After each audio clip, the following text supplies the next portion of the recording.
গতকাল তিনজন পর্যবেক্ষক তারা একটা ভোট কেন্দ্রে ঢুকেছিলেন, যদিও অসময়ে তারা ঢুকেছেন। তো এটা তাদেরকে আটক করা হয়েছিল। পরবর্তীতে আমরা খোঁজ নিয়ে জানতে পেরেছি তারা প্রকৃতপক্ষে পর্যবেক্ষক। এখন সেটা ম্যাজিস্ট্রেটের এখতিয়ারাধীন আছে, উনি সিদ্ধান্ত দিবেন, ভার্ডিক্টটা দিবেন। মব ভায়োলেন্সের ক্ষেত্রে আমাদের কঠোর অবস্থান থাকবে। আমরা এই ধরনের কোনো ভায়োলেন্স হতে দেব না।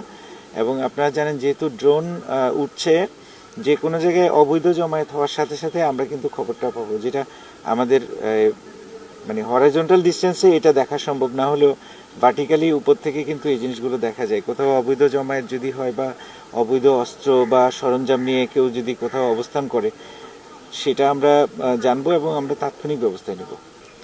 ভোট নিয়ন্ত্রণের ভোটের পরবর্তী সময়ে আমাদের প্রস্তুতিটা একই রকমই থাকবে। আমাদের ভোট গ্রহণের পরে এটা গণনা সম্পূর্ণ না হওয়া পর্যন্ত আমাদের সকল অফিসার ফোর্স সম্পূর্ণ মোতায়েন থাকবে এবং সেক্ষেত্রে আমরা আরও সতর্কতার সাথে পরিস্থিতিগুলো মোকাবেলা করব।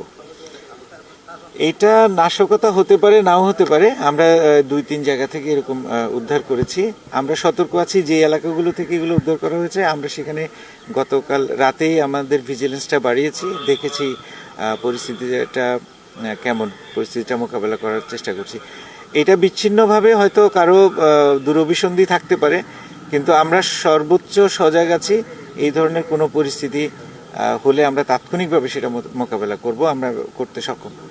আমি সকাল থেকে এ পর্যন্ত 35টা কেন্দ্র ভিজিট করেছি। প্রত্যেকটা কেন্দ্রে সুন্দর সুশৃঙ্খল পরিবেশে ভোট গ্রহণ সম্পন্ন হচ্ছে।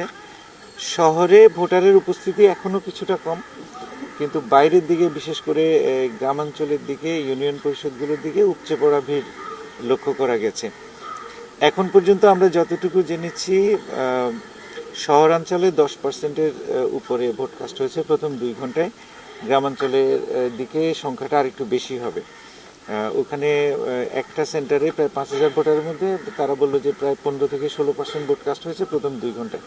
অন অ্যাভারেজ 10-এর উপরেই হবে। আমরা সবগুলো কেন্দ্রের ফলাফল পেলে সেটা আমরা বলতে পারবো। আপনারা জানেন যে নির্বাচন উপলক্ষে আমরা এখানে নিরাপত্তাটাকে নিশ্চিত করার চেষ্টা করেছি। আমাদের মোবাইল টিম আছে, স্ট্রাইকিং আছে, স্ট্যান্ড বাই ফোর্স আছে। প্রত্যেকটা ভোট কেন্দ্রে আনসার সহ 15-16 জনের মতো সদস্য আছে।